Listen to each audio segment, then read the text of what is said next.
yeah, man, it's interesting, interesting. But I ain't got no questions written down or nothing like that. Because to be honest with you, I don't even have the most questions. You know, it's my other brethren, the other brothers that's not on here yet.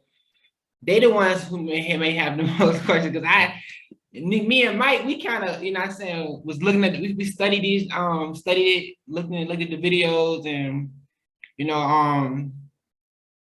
I went to extra studies with it and things like that, found extra things in Jubilees and things like that that can answer some more other questions when it comes to certain things. And then I'm good with it. You know what I'm saying? Like I know the calendar. I know that I believe this is the calendar, but I do have a question I want to ask you about the equinox and the equilux. You know, yeah. Which one, like I seen, because not only did I watch your videos about it, but I actually been looking at what's his name? I don't want to mispronounce his name wrong. One. Yeah. He very you know, smart brother. He very wise and know some things. You know, he do a lot of studying. And he's something else, I tell you. yeah. And I seen his information on what he brought out about that the equilux is, they really have the equilux because they're about 7 to 10 minutes off how they get in the sun. But it's really so there's really the equal parts, and there is still really the equinox. Well, I think it all boils down to the same thing. You know, we don't need to know the exact time or anything like that. We just simply need to know 6:00 a.m. on the day that after the equinox on the Wednesday, you know, that's what we need to know. The equinox and the equilux, they're going to be on the same day, as I understand it. Yeah. I haven't talked to him about this though, so maybe I can talk to him and see what he says. He's my old buddy. Yeah. He brought out some information, but so the equilux, I'm not sold that it's that we're supposed to start it the Wednesday after the equilux. I believe it's the equinox. You know, it's the Wednesday after the equinox that we started. Because okay, well, you got to have a first day though. You go from the equinox to the first day, which is a Sunday, and then you count the 4 days in. Otherwise, it would be the same if the equinox was on Wednesday or Thursday, because the next Wednesday after that is going to be the same. But it's got to be a Wednesday, and you got to follow the rules insofar as you can understand them. And we try to follow the rule of the thing just as well as we can. And if new information comes up, primarily from scholars who have done research on this all their lives, then we kind of write our doctrine in pen or pencil and eraser. Because when something new comes along and we're convinced of it, then we're going to change if it's right. There's new things every day, especially on this. This is a hot topic. A lot of people are talking about it. So let me ask you really quick, because I think most of the brothers that will come on, they would have a problem with that time period for those years where the equinox lands and you have to wait till, you know, the Sunday, which is the first day, but that next Wednesday is sometimes 6 or 7 days different than the equinox. So you kind of have but that's the direction from the scroll. And I get that. Now I understand that, because how I put it was that I don't even want to call it an inclination. I just call it a recalibration system that the Most High already has set up inside of it. If we started that on the 4th day of the week, on the 4th day of the week, the Wednesday, after the equinox. Like it'll always do that. It will put it in automatically, even when that 5 or 6 year come, when it lands, when that 364. Exactly right. There's never need any intercalation. There's never need for putting 6 days in every 7 years. And you know why, right? Why is that? Because the equinoxes or equiluxes are exactly 365.25 days. We are not concerned about when the year ends, only when the year begins. And as long as we set it up with the equinox, then you'll never have to intercalate anything. Some people are concerned about that 365th day. Well, that would make it a 365-day calendar, but that is considered a non-day. The Hebrews had non-days. So after the 7th month, there's no more feasts. The calendar is just for the feasts. Okay, and so it makes no difference when it ends, as long as you've got your beginning right. And that has to be set every year. So you're absolutely right. I mean, I've discussed this with so many people, and I've talked to scholars about this, and I finally got this through my head, but I can't seem to get it through anyone else's head, that if you set up the beginning of each year, now, whether you believe in the day of the equinox or Sunday to Wednesday, like I do, as long as the equinox is in there each year, you're never going to have to intercalate, and your seasons are never going to be getting out. What should I say? The procession of the seasons will never get off. Mm-hmm.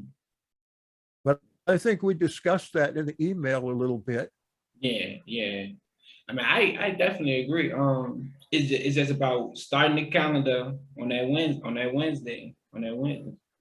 Another important thing you said too was, if the calendar is just to fix the holy days, you're not concerned with the rest of the year. I heard you say in one of your podcasts that they would use that calendar just for the holy days, and then the rest of the year they'll go back to another calendar. Yes, they have a secular calendar too.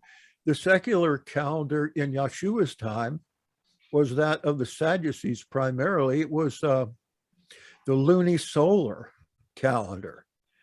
They had it, the Sadducees had it hooked up with the Greek calendar, and that was the calendar the Greeks used, the lunisolar calendar. So you, seventh day might be the Sabbath, or it might be Thursday, or the Sabbath might be 1 month on Monday, that kind of thing. And I can't see our Father setting up something as arbitrary as that.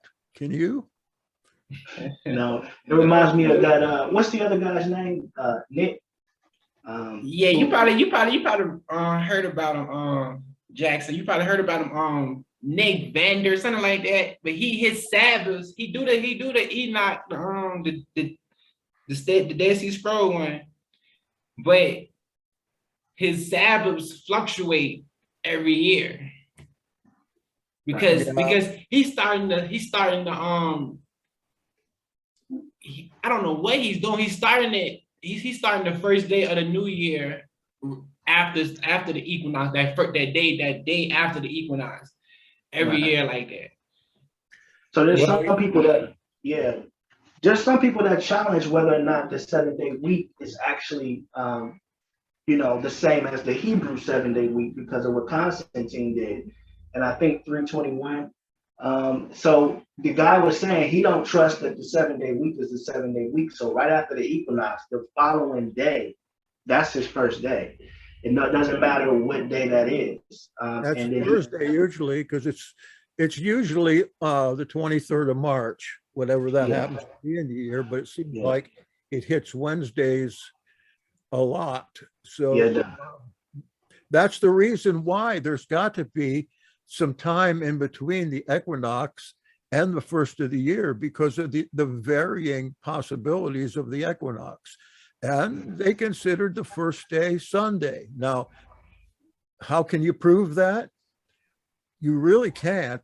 The best way we can prove when the Sabbath is, for instance, what we call Saturday, is looking at the linguistics of the ancient languages clear up through our languages today. So many places all over the world have for that Saturday some name that is related to 7. Sabbath, Shiva, European countries, African countries, Asian countries, Sabbath, always the Saturday has that kind of a word. Now, it's like anything else. How do you prove anything? Yeah. If you can't trust, that Saturday is the 7th day, or you think that that's still the pagan day, what are you going to trust? Mhm. So I call these people calendar creators, because it seems to me that they just want their own calendar. They're not concerned about a consensus. The whole idea of the calendar in the first place is to bring Israel together. But in a very real way, they're dividing Israel, since now we found the correct calendar, the perfect calendar. And by setting your own days, not by the schedule of the scrolls or by what scholars tells us about them, unless, of course, you read ancient Hebrew fluently, they're dividing. They're breaking off divisions, just like in the Christian church, so many different denominations. So, if we took all the calendars that people think came from the Dead Sea Scrolls and brought them together, you would probably have 20 different calendars. And I know about 4 or 5. But there's rules to be followed on this. And the best we have is to see what those who have been studying this thing their entire lives say about it. So, when somebody asks me about it, I'll basically usually send them 4 or 5 essays by professional scholars, people that know what they're talking about, can read the scrolls fluently, and at least you'll have a consensus opinion there of people who ought to know. Some believers, some not. We got to have the truth one way or the other. So I send these essays along so they can read themselves. The essays are written in plain English so anybody can read them. And with probably the 4 or 5 best ones, I think Jonathan Ben Dove. Well, him and escapes my mind right now because I'm nervous. But the top scholars all say the same thing. They're in consensus.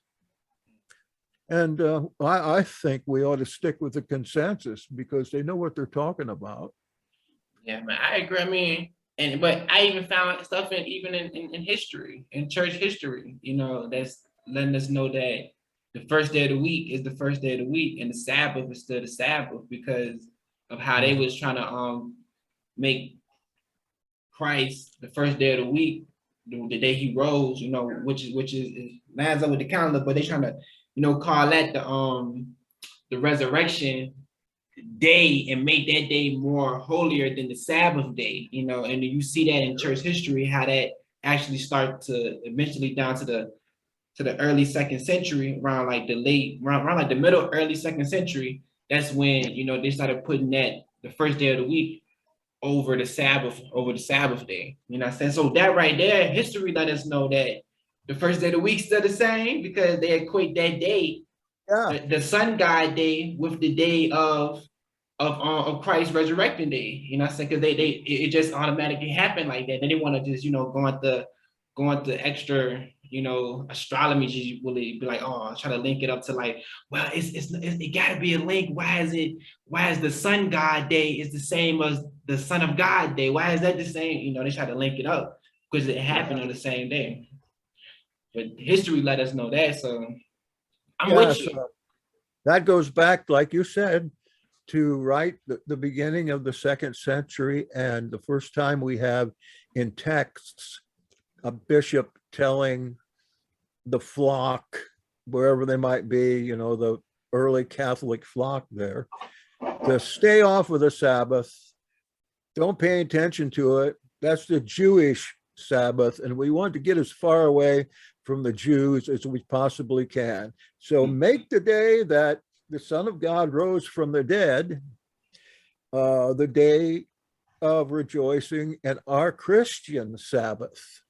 That's Ignatius. Yeah, he did that. I seen that. Yeah, he did that. He tried to he tried to disrespect the Sabbath. But like that, right there, and then even up to the 2nd century, that those days of the week were still the same. So yeah.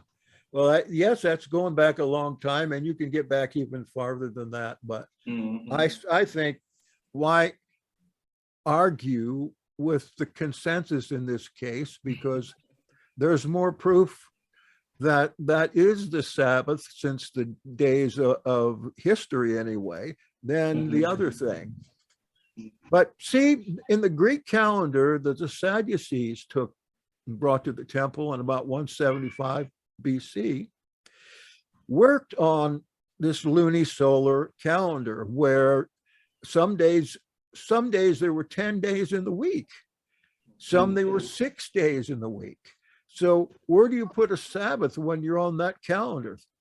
They tried to make a feast calendar out of that, and people still do today. But when you don't know how long the week's going to be until you figure the calendar out under the lunar idea there, then how are you going to keep a Sabbath? But one thing about our Father is he's trying to help us. And the Sabbath was made for us because back in the olden days, and still even up to the last century, slaves and workers had to work 7 days a week. So he gives us a day of rest out of the goodness of his heart. Now, if the boss is going to let you rest on that day, then and the next month the Sabbath is on Monday, how is that going to deal with you in your work? How are you going to be consistent if every month or every 3 months the Sabbath changes? It can't be consistent. That's why I have heard, I was in a group that was on that calendar for a while, and several of us objected to it. There got to be something better than this, because people couldn't keep it. Yeah. Had weekly jobs, they couldn't keep it. Yeah. And that isn't what the Father wants. He wants us to keep it. I agree. I definitely agree. Brother Nine, do you got any questions, bro? You want to ask Brother Jackson? Yeah, I have a question. Excuse me for the background noise too. Well, first I want to say hello to the brother, and it's good to have you on here. Thank you for your time. And sorry for being a little late. I just woke up and sleep pretty late last night. Sorry about that. My question is, and I kind of heard you talking about it when I first got on. My question is, where do we get the 365.255 days from? If you can answer that question. That's one question. Okay, thanks. Where do we get the 365.25? Well, I'm not an astrophysicist, so all I can say is when the experts count time, from the sun being in one place to when it comes back again, like for instance, what Enoch says in regards to the portents in the sky or windows. When the sun gets back to the original position, that's 365.25 days. And one equinox to the other is also 365.2 days. We have had to leave that to astrophysicists, I guess, back in the early centuries of history as to why that is the case, but it has been, of course, made to be the truth through people of today who do that work. That is a very hard question for me to answer. Now, that would be a good one to put on Quora, you know, that site where you put a question on and thousands of people try to answer it. You could probably get the truth about it from there. But 365, 2 days, 0.25 days, one thing that we can tell from that, if we base our year on that, then 180 years from now, we'll still have the same seasons. Yeah. Otherwise, if you stick with just 364 days, your seasons are going to change. But as I was telling my friends here a little earlier, it makes no difference when the thing ends. Whatever's left over, which is usually 1 day, that's a non-day. But as long as you tie the first day of the year to the equinox, however you want to do it, as long as you do that every year at the first of the year, then you're never going to need to pop in a week or a day or anything else. It'll just, if it's tied to that equinox to equinox is also 365.25 days. Otherwise, if you would put a weekend every 7 years, it'll be a long time, but in about, I'd say probably about 75 years, you'd start seeing it snowing in, say, June, because we would be out of sync with the seasons. And that's why we have to set up that first day with the equinox. Otherwise, we would have to put in 6 days every 7 years to make up for it. See, 1 year doesn't simply follow the next year after 364 days. There's a non-day in there, the 365th day.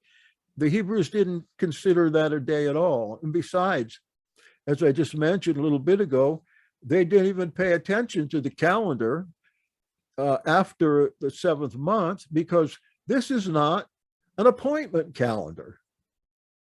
It has one sole purpose, and that is to show the feasts for Israel, so everybody, not only in Israel, but all over the world, would be on the same schedule here.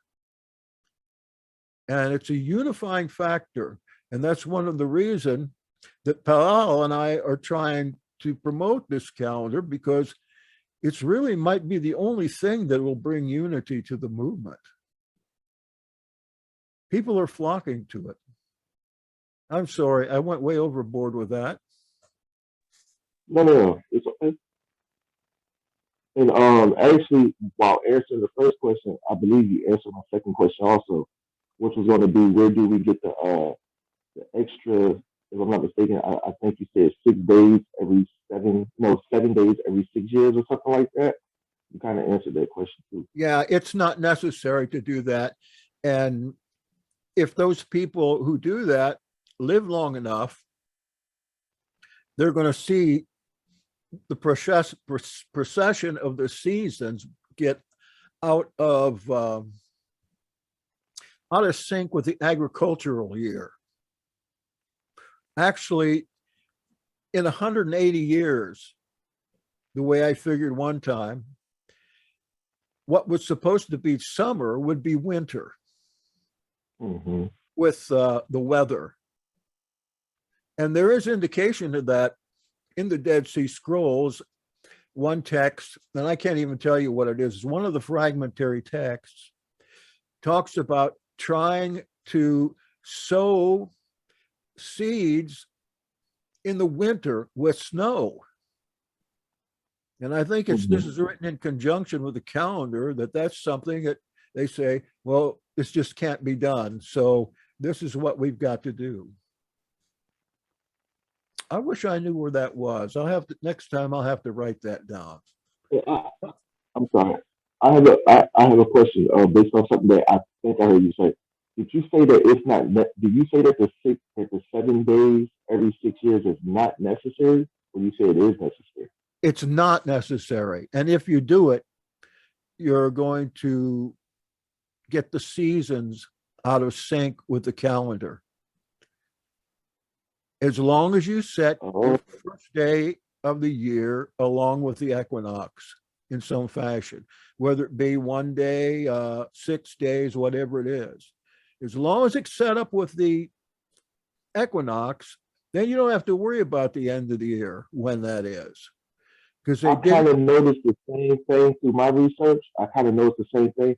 So this is interesting. So let me ask you this. From your understanding, when is the first day of the year? Like in regards to the equinox, when is the first day of the year from your understanding? Is it the equinox or days after the equinox? Okay, that's a very good question, because we had a problem in 2018, and I can't remember exactly, but here's the situation. People on the Enoch calendar or the Zadokite calendar were having a problem because if you followed the rules and you went from the equinox to the next Sunday as the first day, and then went to the fourth day when the sun was created, that's the rule. But they didn't want to do that. They said, like, the equinox is on Tuesday, and so we want to start our calendar on Wednesday. But that breaks the rules. So in 2018, we had a situation like that, and we followed the rules. So our feasts were a week different than anybody else's, except those that followed the rules of the scrolls. And those rules, of course, are, as I mentioned before, go to the equinox, then go to the first day, and that is Sunday, whatever the next Sunday is, then count 1, 2, 3, fourth day. On the fourth day, the lights were created, and on the fourth day is the beginning of the year. It's always going to be on a Wednesday. And for your major feasts, they're always going to be on Wednesday, with the preparation day on Tuesday, with some exceptions. This is also very good because people on all of their calendars have problems with feasts falling on weekly Shabbats. Those that understand Shabbat as the seventh day Saturday, as they say. So they have to manipulate their calendars, because in some time during the year, a feast is going to fall on the regular Sabbath, which they don't like that. I don't really know why, but it certainly is a Jewish custom. In this calendar, that never happens. It simply can't happen if you're sensitive to things like that. Well, one scholar,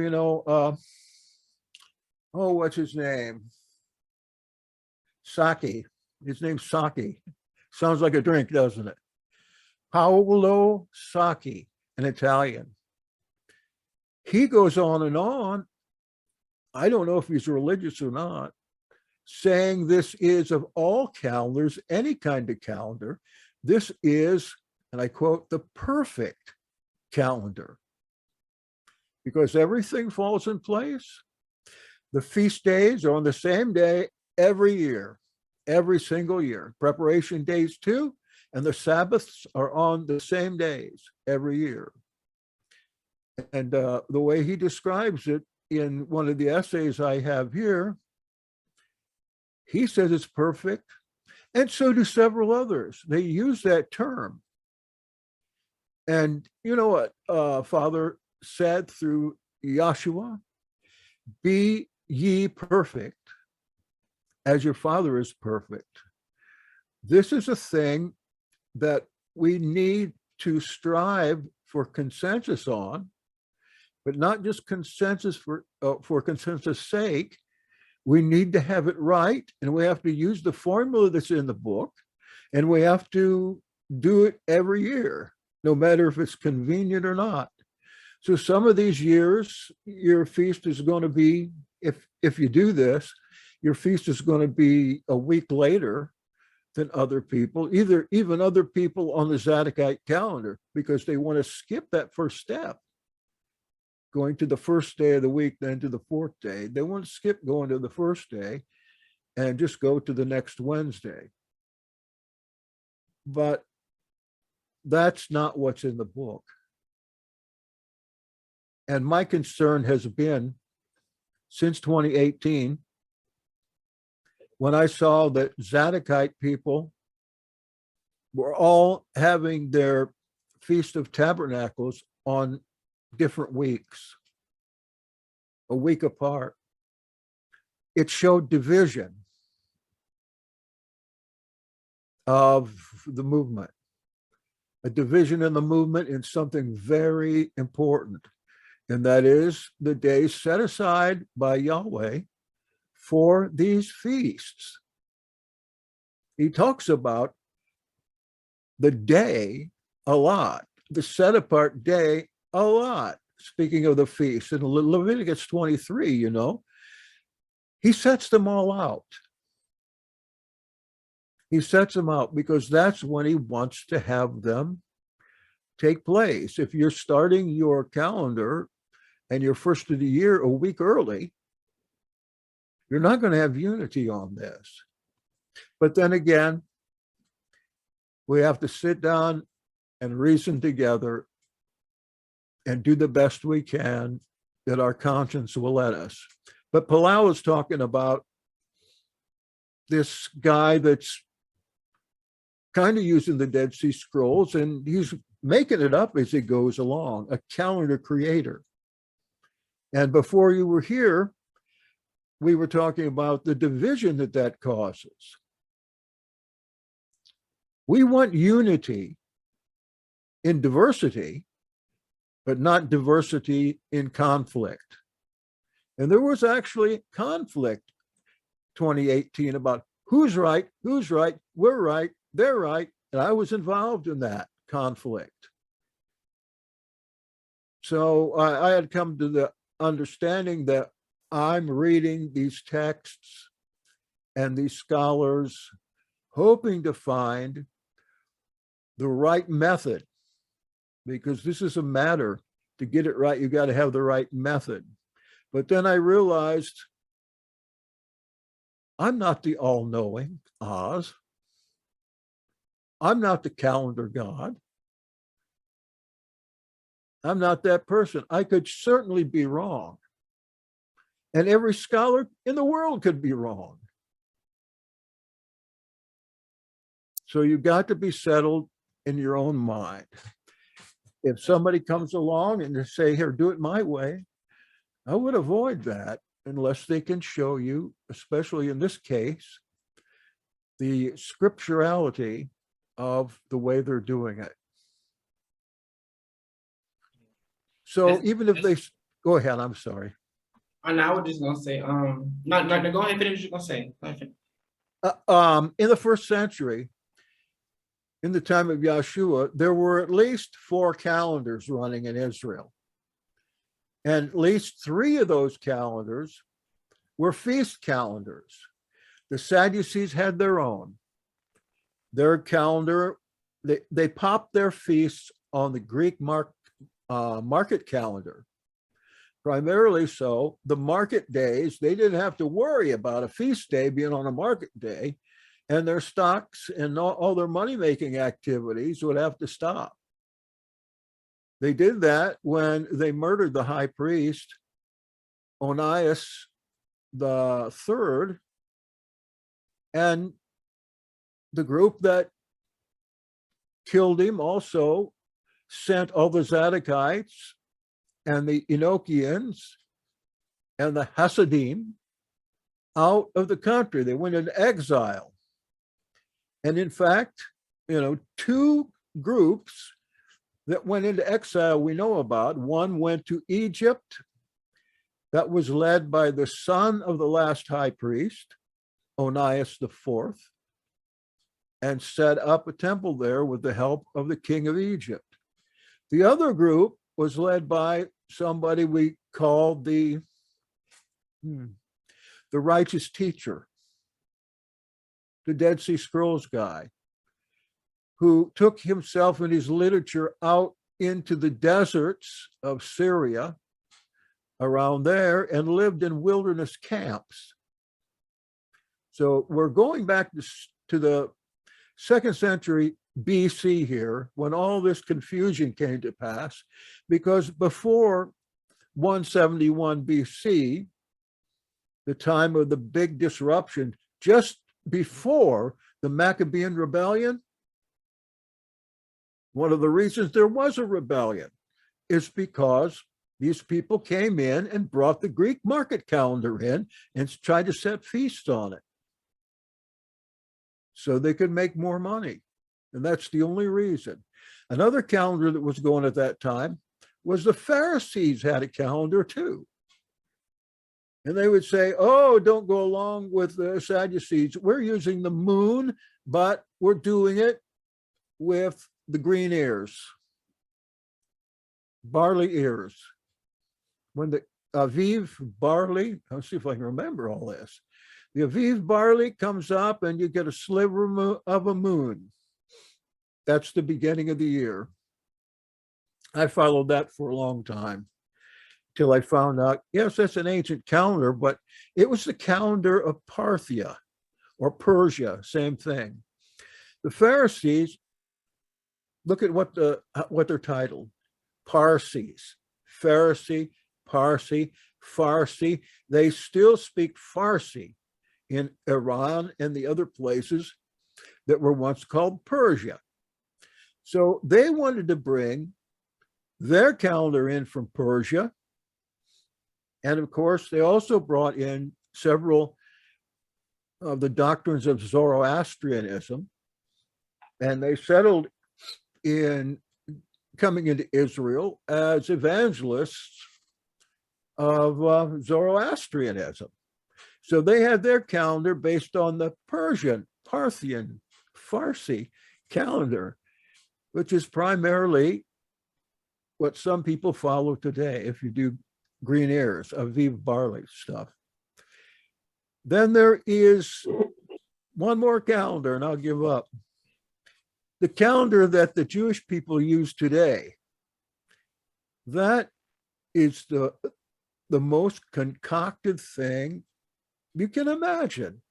It's impossible for you or me, or in my opinion, anyone else to get it right, because only their chief guys can get the calendar right from year after year. They have a very intricate formula for it.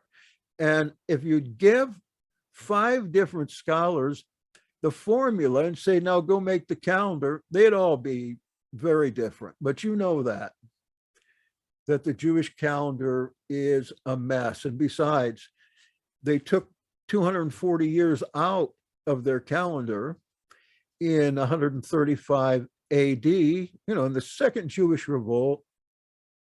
Rabbi Akiva proclaimed a violent man, to be the Messiah, 134, 135.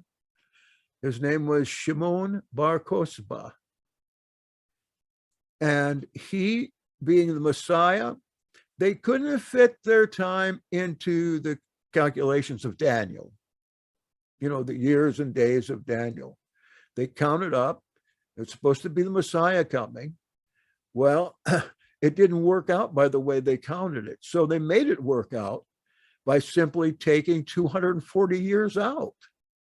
And so today, you'll notice that between the calendar that we use, the Gregorian calendar, and the Jewish calendar, did you ever wonder why they're not on the same year? Ours says this is the year 6022, but the Jewish calendar has it 240 years earlier. I'm sure you've noticed that on the Jewish calendar. They just took those days out one day, and they've been off ever since. I don't want to follow anything like that. That has to be calculated by a wise man that I can't do myself with average intelligence. And then the fourth calendar is a Zadokite calendar, which, though it was made semi-illegal back when, they chased out the Hasidim, the Essenes, the Enochians, the Nazarenes, etc., chased them out of the country. A lot of those people, the ones that went to Egypt, built the Onion temple, and the ones that went into the wilderness of Syria, they continue to keep the Zadokite calendar. And you know why? Because they were Zadokites. How about that? They were men and women in the descending line of Zadok. You go over to Ezekiel 44, you'll see that the Zadok, the children of Zadok, were supposed to govern the calendar for generation after generation unto forever. This is the word of Yahweh. 4 chapters, Ezekiel 40 through 44, especially 44 because it talks about the calendar. So instead of following that, the Sadducees, when they came in, chased everyone out, they put that market calendar in, when they knew full well what Yahweh said through the prophet Ezekiel concerning the Zadokites, that they were to be the head of the liturgy, the head of the temple, the head of the calendar, and all things religious and Jewish. He just threw that away. But those ones in exile, they kept that same Zadokite calendar. They were Zadokites. And then look, in the 1st century AD, do you think that Yeshua and Yaakov and these other guys kept the Sadducean calendar? I don't think so. Look how these guys are excoriated in the New Testament. Look at Matthew 23 concerning the Pharisees. Are these Nazarenes going to keep the Pharisees' calendar? Look how Yeshua is always getting in trouble for breaking the Sabbath. Quite possibly because his Sabbath was on a different day than theirs. Quite possible. Quite possible. So these people came back to Israel in time, and they continued to keep this feast calendar. And that's why we have a place like Qumran. That was to be a temple in itself with its holy priests. So the priests of Qumran and the Essenes, they were Zadokites. And they despised the Jewish temple because of what had happened with their ancestors. And they believed that the priests were corrupt, and they were, and that sacrifices were wrong, and they were. And they would not, Yeshua, for instance, would not go into the temple. Now, where he goes in the temple, he sits out on the steps and teaches, just as James does in the Clementine recognitions. But that's not in the temple. Or they're on Solomon's porch, but that's not in the temple. That's outside the temple.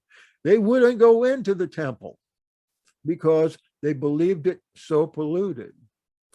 People say, oh, look at John 10. I mean, Yeshua, he's over here. Or they say, Jesus was out here on the Feast of Hanukkah, up talking to people.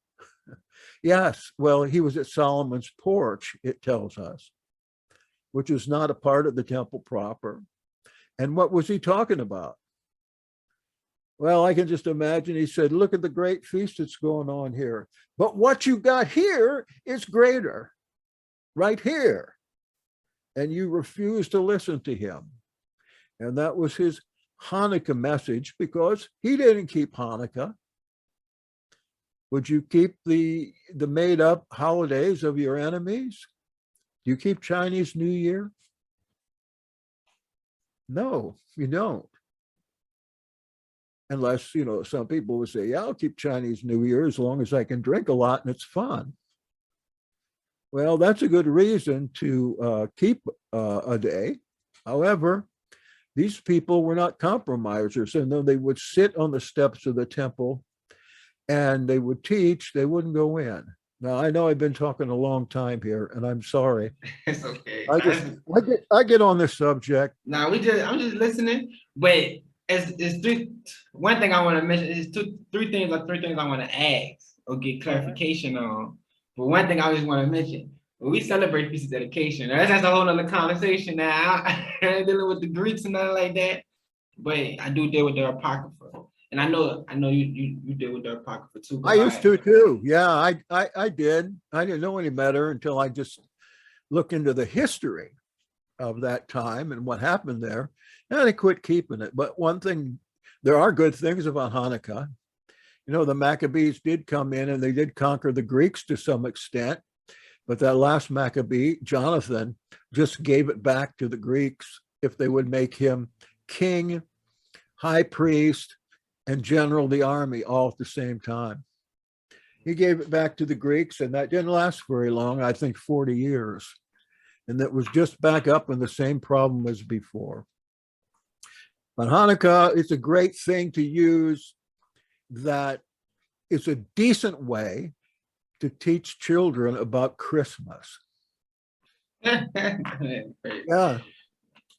They'll love to get 7 presents on 7 days. Oh, no, we don't do that. We don't do the Jewish custom of Hanukkah. But let me ask you this. We do it at the scriptures do it, but without the sacrifices and all that. We just come together, feast, remember those days of us rededicating the temple and rededicating ourselves, through Christ, because we know we the temple now, till Christ come back and build the third. And don't let anybody tell you there's anything wrong with you doing that, including me. I ain't gonna let you. Hey, you cool. Nah. We like. I get what you're saying. So I understand what you're saying. So I know how to. I'm a researcher, so I understand what you're saying. You know what I mean? So I know you're sharp, man. You're really sharp. You sharper, but now. No, I'm just an old man. But I want to ask you about you had mentioned about the Dead Sea Scrolls, about it was like, you got the Hasmonean, you got the Essenes, then you had a group that went to Egypt. Now the group that went to Egypt, is those the records that R.H. Charles translated in the Giza, the Cairo, is those records? You're talking about the pseudepigrapha? Well, even in the Dead Sea Scrolls, yeah, even the pseudegraphia, but it's in the Dead Sea Scrolls too. The what they'll call the Zadokite. Yeah, but in the pseudegraphia, it's called the Zadokite works, the fragments of the Zadokites in the Dead Sea Scrolls. But yeah, it's the same thing that's in the Dead Sea Scrolls, though. Yeah, they've got a new name for that now. They call it the CD. And now it's not even the CD anymore. CD was for Cairo, Damascus. Now it's just called C. However, I still call it the Damascus document. Okay. And what they found over there in Egypt in the Cairo Geniza in the Yeah. 1890s was a piece of that, which they had not known anything like that. And so what they called it was the Zadokite fragment.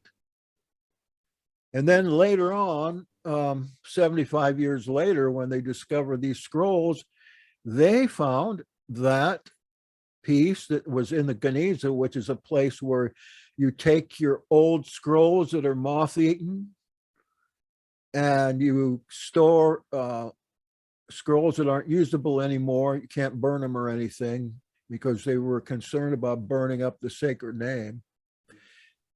Then they could see where that Zadokite fragment came from and that there was an entire Zadokite movement that they had really missed. They should have read Maccabees and Daniel a little closer because that has the information about that time. But see, they didn't have any reference point for that Zadokite fragment. There's nothing else that came along except one thing that they would receive as genuine. So the genuineness of finding that Damascus document in the Dead Sea Scrolls made them realize, hey, there is more where this fragment comes from that was in the old Cairo Bible dump. Yeah. Interesting. Yes, but you say who wrote that down? Yes, it was the Zadokites because it was part of the Zadokite literature. Understand, the literature of the Dead Sea Scrolls includes many books that were written before them, and many books that were written for them. And it also has many books and poems and letters that was written by the Zadokites in exile in Syria as well. When they came down, they came at the end of the 1st century BC, they came down and took over Qumran. Nobody still knows exactly what that was, but it's got to be something having to do with all those books because the books are right there. I've got my opinion. So my other question was when you had mentioned 135 AD, you mentioned about you're talking about the brother who tried to put himself up as the Messiah around what they call it when the last 135 AD when they had that revolt, the last revolt. You talking about you was talking about around that time. Yeah, second revolt. Mm-hmm. Actually, it's the third revolt, but we called the second. 134, 135. As I mentioned, Rabbi Akiva declared a little before that, this Shimon Bar Kosaba, or they called him Kokba, son of the star. His real name was Kosivach, was the Messiah, and he garnered another army.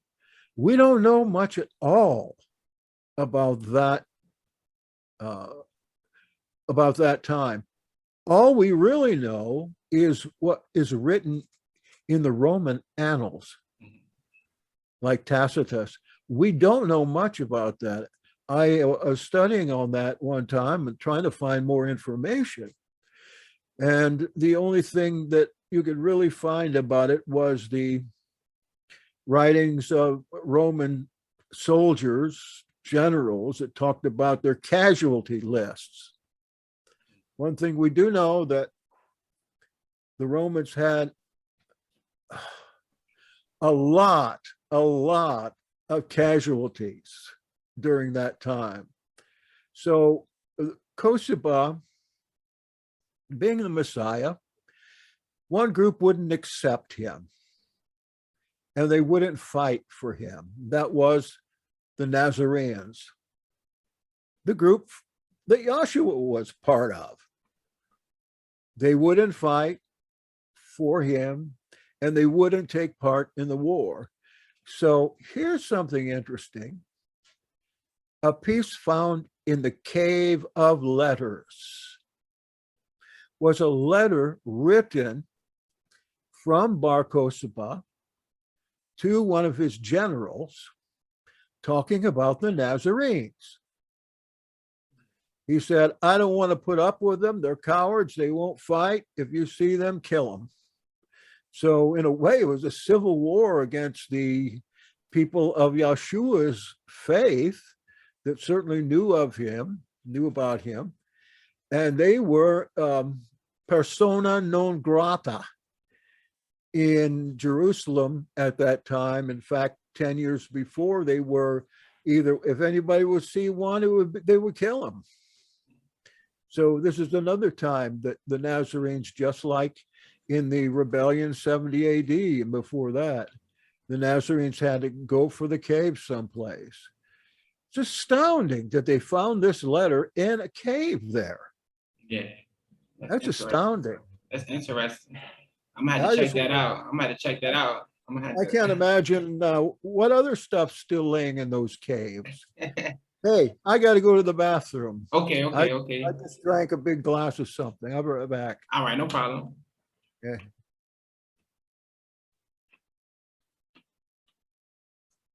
You know, us old guys have to pee a lot.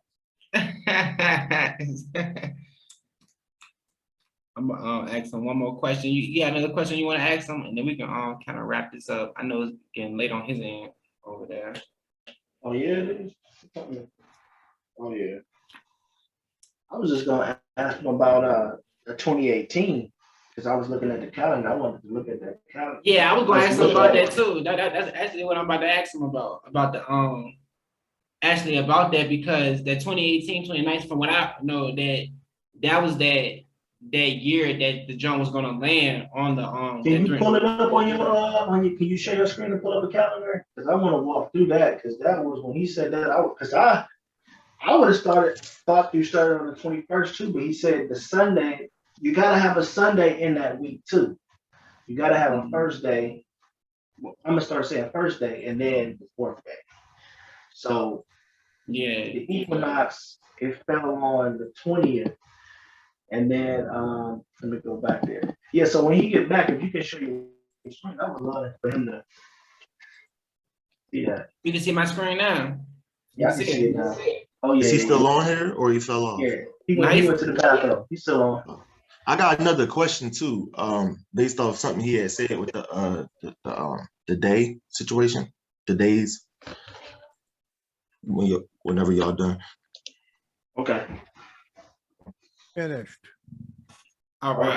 I have a question we want to ask you about. So I want to ask you this, but so next year the calendar, the first day of the calendar is going to be on the 23rd or the 20. You mean in 2022? When does it start? In 2022. Yeah, when do it start this year? In 2022. Well, let me just get the calendar. Would you allow me to screen share? Yeah, you can do that right now. Okay. Yeah. Let me. You gotta make me co-host or something, and I want to have a copy of this recording. Oh yeah, no problem. You and I, we're talking about something everybody wants to know about. And these very questions and answers we're coming up with, those are the ones that I get all the time. I wonder sometimes, why do they send these questions to me? So I'm trying to learn how to be an expert at something other than just making a martini. It's funny. Okay. Yeah, you should be able to share it now. You should be able to share your screen. Okay. Let me get my calendar then. I just have to find it here. That's another thing. So are you saying that every 5 to 6 years we start the calendar, you go to the first day of the week, then you go to the fourth day of the week? That's right. Correct. I got as long as you do that, you're never going to need to put a month in or 6 days in or anything. I agree. And when you said that on a radio show on the Hebrew Nation thing. When I say I dig, then I looked at all your stuff. I looked at everything about it. But when you said that, it clicked, when I heard that on it clicked, I'm like, oh, and I was like, oh, it makes sense. I was like, oh, You're right. The first day of the week is still the first day of the week. But then we just started on a Wednesday, that Wednesday, So I was like, it clicked. I was like, boom, Man, brother, that's same with me. I kept thinking this can't be right. And I kept working it out for years ahead to see what was happening. And if I put days in every 6 years, it didn't work out. And so I finally realized it just clicked one time. It was like my eyes were open. I think that was the Father.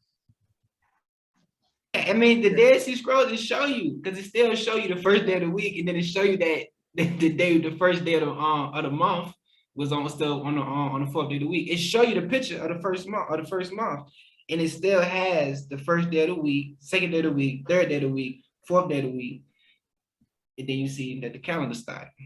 Yeah, man. I'm glad it clicked for you. I hope it does for other people as well. My internet is going in and out, so I'm sorry about that. But what y'all talking about right now is the exact question that I was going to ask about, because I'm still trying to get a full understanding of what it is that he's saying, where he's saying that you don't have to add 6 days in. No. Or 7 days. How many days? I want to show you something about that. I went around and around with our calendar guy here about what he says right here. Is that big enough to read? Yeah. Yes, it's good. You can make it a little bigger. Yeah, that's perfect. See, what program? Oh, this is in the browser. I got special programs to read PDFs, but the dang things always go to the browser. And I have this same setup. I can't move anything over. Well, anyway, what it says here at the beginning of the calendar, first paragraph, is that it's they put 6 days at the end. Let's see. Let me see if I can find the quote. That there's a 6-year mandate. And then they have to put some days in there after 6 years to remain in season. And then he's got something. I see it. Yeah, it's got something for me here. Contrary to some, I think I'm the some that he's talking about, because we've argued about this friendly. Every calendar must intercalate to keep within the season. Why can't this guy, why won't it click for him? He's done so much work for us for years on this calendar. I hope you all have one. I know I sent one over there. Okay, here's Yeah, we have March. that copy. And the bottom part, this is easy to get mixed up here. The top one, that's the month. So this is going to be on the 23rd as usual. I hope he did this right. That's interesting. So what he has here is when the equinox is on Sunday, I think it's Sunday, yeah, right here, that he doesn't go to the next Sunday and then up to Wednesday. Because the equinox and the first day are the same, he's chosen to take it right from there. And that's one of the things I was talking about, so many disputes about. And I think this is better. Yeah. See, that's really unusual. Because the equinox is usually over here, like on the 23rd. Now we'll have to check that out. Make sure. You geniuses check it out and see if that's right. But next year, what we don't know what day. Let's go to it. See.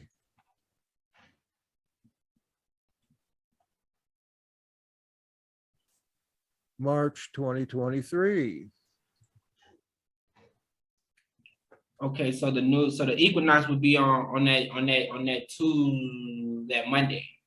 I didn't catch this, but he Okay. has He where did it the again. equinox is on Monday. Mhm. Is that Monday? Yeah. He started the Wednesday. He went straight over. He skipped the first day. I'm going to have He to skipped ask the him about that. Yeah. See, in 2018, we didn't skip. What we did was like the equinox was like on a Monday. We went to the next Sunday and then to the Wednesday. And we were behind everybody else by a week, but that's the way we read to do it. And now I'm surprised because I hadn't looked at this before. I mean, this is the way that I thought it's supposed to be done. I thought that every 6 years that you're gonna have to do that. What you talking about? You're gonna have to go to that the first day of the week and then start on that Wednesday. Well, you wouldn't have to, just as long as you use the equinox in one way or the other. Just as long as you use the equinox and then start on that Wednesday after. But never start the equinox. Never start the calendar on the equinox. If the equinox land on the Wednesday, you don't start it on there. You go to the next Wednesday.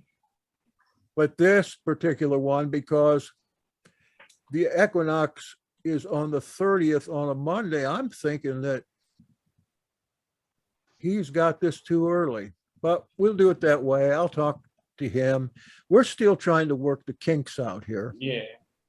And he said for me to check this before he published this, but I didn't check. I just checked the writing on there. I didn't check the dates or anything. I'll let you know what he has to say. Norman Gray. Yeah, I heard it. I heard it. Norman Gray. I mean, this makes sense though. It makes sense though. But Yeah, it makes sense. I'm definitely So see, if he's right, then you all taught me something good, because I think you mentioned that right at the beginning. Hallelujah. Want to know how, I want to get things right. Yeah, all praise to the Most High. And now you had a question? Because I don't want to hold you too long, Brother Jackson. No, actually, my question was exactly about what y'all talking about right now. Oh, good. Because I was trying to figure out, because I was a little confused with not adding the 7 days at the end of 6 years, if I'm not mistaken. Yeah, you can't do that. You would have to do that if you went 364 days and then on the next day you started the calendar the next year. Yeah. You're going to have to add at least 6 days after 6 years. And then, I was gonna say, because what I learned is that, and I learned some of this from you, Brother Jackson, that the equinox is 300 and it comes 365 days each year, you know what I'm saying? But we on a 364 calendar, and long as we start in our year after the equinox on a Wednesday, it's on the calendar on a Wednesday after the equinox, and what it's looking like every 5 to 6 years that you is going to land either on a Wednesday or a Thursday, and then you just jump from the first day of the week, and then you go from on that Wednesday. We following the equinox. That's all we doing. Yeah, that's right. And if some guys are using the equinox to start the year, which is not correct, but it's the same thing. You'll never have to add. If every vernal equinox started the year, then each year's going to have the full complement. The full, it has 364 days, but remember the 365th day is a non-day. I don't know where they came up with that, but that's not only what the scrolls have said, but that's what the scholars said, that occasionally that they would designate a day that just kind of didn't fit anywhere as a non-day. Well, I think what they're saying is it's a non-festive, it's not included in the Zadokite calendar. However, you know, some places it talks about those 4 extra days, you know, the 91st day of each quarter. The intercalary day.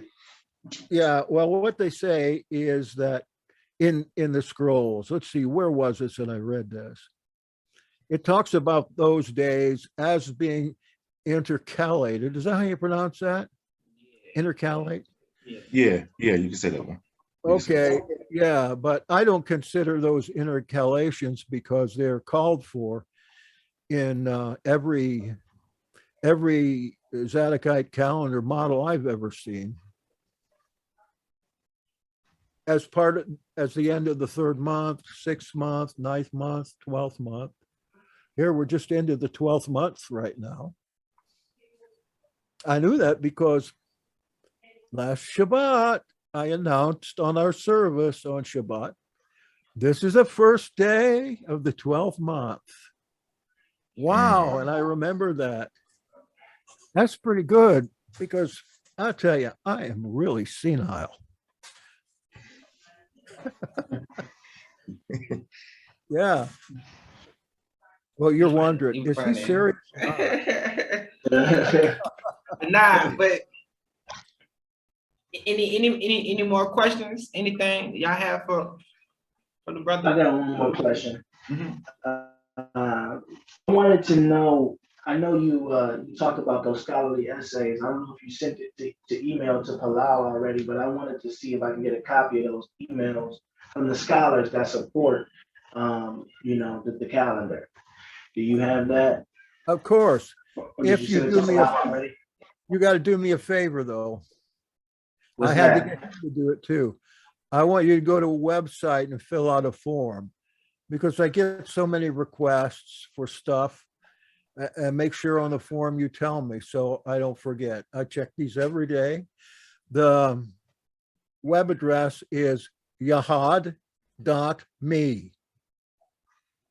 Yahad.me. Just put that up there in your browser address bar and it'll take you to a nice little form. Okay. And You you just know put what? down there on the bottom, say, I need the calendar pack. The calendar pack that comes with the scholarly essays. Yeah, with the scholarly essays. I've found a lot more since then, but one thing I like about these essays is they're not real long and they're written for people like us. Yeah, I need some more updates on them essays on them because y'all be bringing us some information and also the brother, the Dead Sea Scrolls religion brother, because I cannot find the full version of the Testament of Levi. Where is that at? I need that. I need the full Testament. I don't think you're going to find the full version of that right now. Last I looked, that there was some of that missing. It was written in 2 different languages. Actually, I just looked at this a couple of weeks ago. It's written in 2 different languages. In one of the language, all they found was a fragment left. But let me write that down. That's what I recall. Okay. And I even think that was on Wikipedia. Because I looked at all the series of Jubilees that y'all had put out.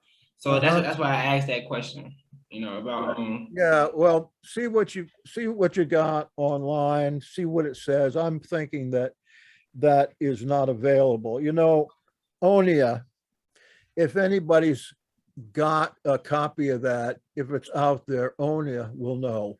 That's his expertise. Yeah, he read it. Yeah, I was surprised he read it because he linked it up with the things that was told to Abraham, was told to Isaac from Abraham, and Abraham actually told Levi too. And he linked it out. He linked it up, and he brought out a fuller version of the Levi Testament. Yeah, I would like, if you find out about that, I would like one because the Testament of Levi, or I would say Levi, is so important. Mhm. I think of all those testaments, Levi is the most important of all.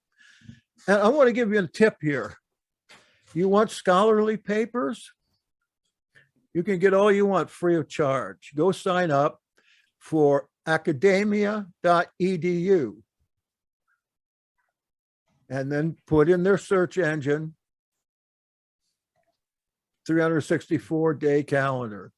And you'll get slews of stuff. Of course, one of the good things about reading, two good things about reading this material from all kinds of different authors, is it gets you used to reading academic stuff, something that's not in 8th grade English. And second of all, you're going to see a lot of different opinions from which you have an opportunity there to use your noggin to make a choice as to which you're going to follow. Academia.edu, you can get scholarly essays on anything. I have thousands I've downloaded and just kept to read later. Sometimes if it's interesting, I'll read it right away, but I've just downloaded God because I thought this can't last forever free. No, And if true. you got papers, you got papers, you can send them up there and people will send you questions and comments about your own papers. I'm actually signed up for them. I get emails from them, but I don't. They send me a bunch of PDFs, a bunch of different things. But you said search 364. Search what you want, and lots of biblical stuff. It says, click this button and you can get 37 different ones. I would not do that. It's hard enough for me to read one of them. Just go and find what the exact stuff you're wanting, put it in that search engine and see what pops up. If like Maccabees, you want to learn more about Maccabees and about what we know about it other than from the scripture, and you're going to be able to pick and choose from 1,000, 2,000, 48,000 different papers. And I just look at the first column there and see if there's something interesting. There always is. And there is an opportunity there to find vast knowledge, but you have to judge it for yourself. And that will sharpen you up a little bit. Yeah, I definitely appreciate. I'm downloading the app, the Academia app now. I'm gonna put the app on my phone now. Yeah. You'll never run out of stuff if you do. Another place is scribd.com. I ain't never heard that one. Okay, scribd.com. There's a lot of stuff on there free, but subscription's only like $5 a month. And it's got great stuff, audiobooks of every kind. Instead of if you like audiobooks, fiction, nonfiction, whatever you're looking for is out there. And for $5 a month, you can't beat that. When what's that one that Amazon has audiobook thing? Oh yeah. Yeah, it's like $18, $20 a month, and you can only read 3 of them there. I mean to say, not read, but they're read to you. Yeah, that's primarily audiobooks, scholarly papers, music books. Are you musicians? Yeah, I am. Yeah. Good. What are you playing? Singer? I'm a rapper. Oh, great. I do gospel rap. Yeah, I do gospel rap, and I write music. I did a rap show from a group called J.O. and Maranatha. It's rap, but it's really cool. I liked it a lot. Yeah, y'all gonna have to do some work together. Yeah. All right. Yeah, funny. Yeah, funny. But nah, it was definitely now once we gonna rent, like I'm gonna send this to you and everything. And Okay. we gonna cause we have a ministry that we do on God Family Nation. And what we gonna do, we gonna try to get everybody on the same page with this calendar. And once we get on the same page with this calendar, we would definitely like to have you on as a guest for we have a podcast that we do on Sundays. Sure. So we'd love to have you on there as a guest. Hey, I was really, really nervous, especially since I worked all day and am about shot, but you guys made me feel welcome. There have been some of these I've been on that they're such mean-spirited people. I've just hung up on them. You guys, you're the greatest. I appreciate your and your welcoming. We appreciate you too for coming, you know, spending your time with us going through this calendar. All right, I'll see you. Send me a form so I can get you that stuff, and we'll talk later.